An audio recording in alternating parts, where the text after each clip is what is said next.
This is the Griffin Realty Group Ask-A-Griffin podcast, episode number 54.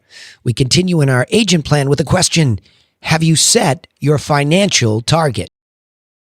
Are you a home seller or buyer who has questions about selling or buying residential property? Or maybe an agent who needs some help in the business, but you can't find an easy way to get your answers? Well, then, hey, you are definitely in the right place. I'm Danny Griffin, the founder of the Griffin Realty Group and the host of the Ask-A-Griffin podcast. Now, to help you take immediate action to get started in the right direction, if you need to sell or buy property or get organized as an agent right now or in the very near future, you can take advantage of all of our free step-by-step guides that are waiting for you at griffincourses.com. That's Griffin courses.com. Okay, let's get going as we continue on in our agent plan. We're talking about the question on the table is, have you set a financial target? You see, like we said in the beginning, this is not a job. It is a business. Yes, there might be jobs inside that business, but the minute you become a real estate agent, the majority of agents across this country and across the world work as what are called independent contractors. And when you are an independent contractor, you are essentially an island, a business all unto yourself, and you are responsible for everything that goes on under the sun. So the first question on the table about money and the financial target is your money target big but realistic? Now, let me tell you about this in a little anecdotal way, that as a coach and a speaker in this industry for many years, I would often be approached by people and I would ask them this simple question: well, what's your financial target? Because when somebody comes to me for help, I need to, first of all, take an inventory. I mean, are they brand new? Have they been in the business a while? And I can't tell you how many brand new agents came up to me and would say something ridiculous about their financial target. I can see it like it's yesterday. I'm at a conference and there are all these people coming up to me after I'd gotten off the stage, and they're asking me questions about how to get where they want to be. And so I said to one guy, and I said, well, what's your financial, you've been in the business, right? And he said, no, I just got licensed and this is my first conference and I'm getting going. I said, well, what's your financial target? It's $1 million. And I felt bad for him, and I'm not the type to pull punches. So I said, well, your first year in the business, that's enough to hurt you. I'll just tell you that right now. And I am all about big goals, big dreams, but I'm about being realistic on how you're going to get there. So you're coming up asking me questions about how, and you don't even have any clue as to what the realistic steps on the ladder would be. And you don't have any clue as to what the national average is, and how will you just get to that first, and how will you get beyond that, and how do top producers do what they do? My gosh, there are so many different questions. So the question is, I don't mind the $1 million goal per se, but what I mind is when people don't have some interim goals or some landing spots, milestones along the way that they know that they're headed out toward that North Star. So you want a big realistic goal, but you want some steps and some interim goals as well. And I think that's really important. Now, I am a big fan of stretching to what sounds absurd to some, because your mindset is stretching. And when your mindset is stretched to a big goal, like in this guy's case, I like the $1 million goal because it would have stretched him to be resourceful. But when he came to me as a resource, he didn't really, it was almost like he didn't really want the answers. It was kind of a strange moment. It happens a lot, by the way, not just with this guy, but people come up to you with a delusional perception of money and how they'll get there, in their perception of what success in business, let alone real estate agency, really looks like. So there's a lot of delusion out there, and you're trying to bring yourself in. So if you came in and you said to me, well, I don't know, I'd like that better, I'd say, okay, let's talk about this. What marketplace are you in? I mean, if somebody's in Palo Alto, Atherton, doing business with people at Google and Facebook, et cetera, and there's enormous amounts of money, versus in the middle of, the West, where prices are much less, in rural America, where it's really affordable to live, but there's not so much industry. Well, my answers might be different in what I tell them how to get there. See, if you're hunting elephant per se, and they're big targets, I'm going to say to you, okay, let's take a look at what the average agent in your MLS, and narrow it down to the geographic target. What is the average number of transactions? What is the average number of millions of dollars sold? Because you can begin to back into what's reasonable. And that's the second point here. what's reasonable through your research. What are not just top producers selling? What is the average and above agent selling? Because I don't want you to shoot for the low end of the median. So let's just make up some numbers here. What if the median agent in Palo Alto is able to sell $5 million, but the median agents in the middle of the West, there's so many places that I know them. Let's take Kentucky. That's not the West, but Idaho, Kentucky. I have 2 clients there, and I'm thinking that the affordability is much more so than it would be where we have Gail out in Palo Alto. So you look at that and you say, okay, a top producer in Boise, Idaho does a lot more transactions.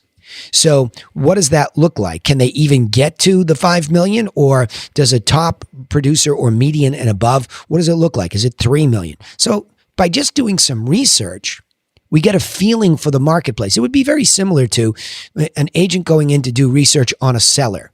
What are the houses around that seller really selling for? And then that's where we take our insight and interpret it. Well, it's no different when you're trying to build your target as an agent. You're using the same database. That's the wonderful thing about the multiple listing service. It has incredible amounts of useful, helpful data if you only use it. So as an agent, go in and find out in that geography, narrow it down. What is the average millions of dollars that an agent is able to sell? Now, you don't really know what they're making because a lot of agents might cut their commission at the very final hour. Top producers do that all the time, especially at the high end. So don't just make a presumption. Of course, also if you're already licensed, there's no such thing as commission fixing. So commissions are variable, but you can make a pretty fair guesstimate because you're only trying to plan and target. So you look at their real research and you target that out. And that gives you an idea for the very far tail of top producers. So you can see what the very top 10 produce. Then you know that's possible. See, you might not know it's possible for you yet, but at least in your marketplace, it's top. That's what the top 5, 10 do. And how the heck do they do it, you say to yourself? You'll figure that out later. But the fact that the very top do this, the median do this, leaves you a nice viewpoint of where you'd like to land. Now, if you're new, you're at 0. So you have to get through the 0 up to at least that middle piece of it.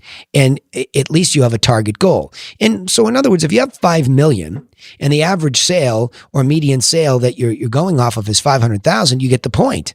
I mean, there's your target goal. You got 10 transactions you need to do to get up to the $5 million, and that will lead to X number of apples or percentage points of that 5 million that you'll have. Then you'll have you split with your agency, and you have an idea for what's possible. That easy. It really is. So you can get to a very realistic financial goal, and then just take what the top producer did and said, I'm going to match that person. And that's your stretch goal. So now you have this interim goal you need to get to be at the median or the average, whatever you want to pick. I like the average because it skews up higher. But then you have the top producer, and you're looking out at these stars in the constellation. One you want to land on as soon as possible. The next you want to continue to develop your business. Now, a little pro tip here for this financial target conversation. In my case, I would tell you that pros, including myself, this is what I do. I still do this business. Your financial goals will actually become the guide for a strategic marketing plan.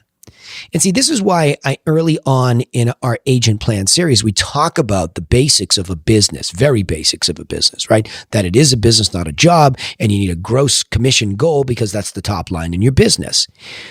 But a lot of you will run and have this perception that marketing, sellers do it all the time. How are you going to market my product? How are you going to market my house? Hold on, take it easy. There's this whole thing called statistics, math that we have to deal with first. And then I can tell you how to improve that through conditioning and staging. Then we can talk about marketing. See what I mean? So when people aren't planned out and they're not professionals, they just make these incorrect assumptions about how things work. So I would never, knowing what I know today, I would never myself do it or advise you to do it, to run to strategic marketing and say, oh, I'm going to sign up for this website and I'm going to get that lead generation. You don't make those decisions unless it says, how am I going to do the $5 million in my geography? And you start with the sellers, unless you're insane, which I was when I first started. I was insane as an agent. I just made the assumption that I needed cash flow, so I started doing a lot of buyers. Not that I wasn't doing sellers, but I didn't sit down and say, gee, wouldn't it be great if I could list $5 million worth of product that sold? Wouldn't it be great? because the leverage would be in the listings, and that would begin to get me positioned to move up the ladder towards the top producers. Buyers are a little bit more difficult because typically when you're done with a buyer, unless they refer you, there's no leverage of success, no just listed postcards, no just sold. You can do a just sold for buyer, but my point is sellers become very clearly that thing. So I now say I would like to do $5 million in a perfect world of seller business. Now I can go to my marketing and say, how do I do that? Where do I spend my blood, sweat, and tears equity on an effort in marketing that's the most frugal, the lean startup, Eric Ries's book, right? Toyota, the lean or guerrilla marketing, all those resources to teach you how to be frugal and still be able to attain these financial goals. So really, you have to put the horses before the cart. The cart really, like we got to get these horses that are going to pull us in this direction of the business. We don't put the cart there first, which is all this marketing, the marketing cart, we'll call it, right? So that's a pro tip there at the end. So let me reiterate this. The question on the table for the agent plan, anybody thinking about being an agent or already one that needs to get really reorganized like I did many times in my career. Have you set a financial target, a clear one, a written goal? Brian Tracy talks about the power of the written goal. Very important. Write it down somewhere. And the points to think about as you go through this, is your money target big enough, like a top producer in your marketplace, but realistic enough so that you know how you're going to get there and hit financial milestones along the way? Second was, the way to figure that out is to just research what top producers, and I would say top producers are who's ever producing at the median, who's the middle person in your MLS and above. Look that way. Look at what they're doing, and that research will help guide you on what realistic median and stretch goals look like. And then ultimately, to remember, your financial goals will become the guide for a strategic marketing plan. I'll summarize it by saying, when you start your real estate agent business, you need to set a clear gross commission income goal and set it as your North Star. Your goal should be big enough to compel you to grow, but realistic enough to be in alignment with what's possible in your target market. And remember that real pros always tie their G.C.I. or gross commission income goal to the marketing. So they only spend on what will help them achieve that goal. That's the only reason for marketing. All right. Remember, you can take immediate action to get started in the right direction if you need to sell or buy property or become an agent right now or in the near future by getting our free step-by-step guides that are waiting for you at griffincourses.com, Griffin courses.com. Also, don't forget you can subscribe to the podcast on iTunes, Spotify, or wherever you listen, or find us on our social media channels so that you don't miss out on these episodes each time we upload. We'd also appreciate it. Hey, let us know what you think in comments on our stuff, and then we know what subjects are important to you, and we can talk about those here on the podcast. And also, if you know somebody that needs some help, please share our content. We're not looking for anything in return. We just want to help enough people and leave a good footprint. We are truly, at the Griffin, people for others. And so we'd like you to help us continue that mission. But remember this, we sign off the same way every time in this podcast. Nobody is coming for you. Nobody. You must execute on a plan of your own. So get to work on a plan for buying or selling property or becoming a successful agent, and we will see you in the next episode to help you do just that. Thanks again.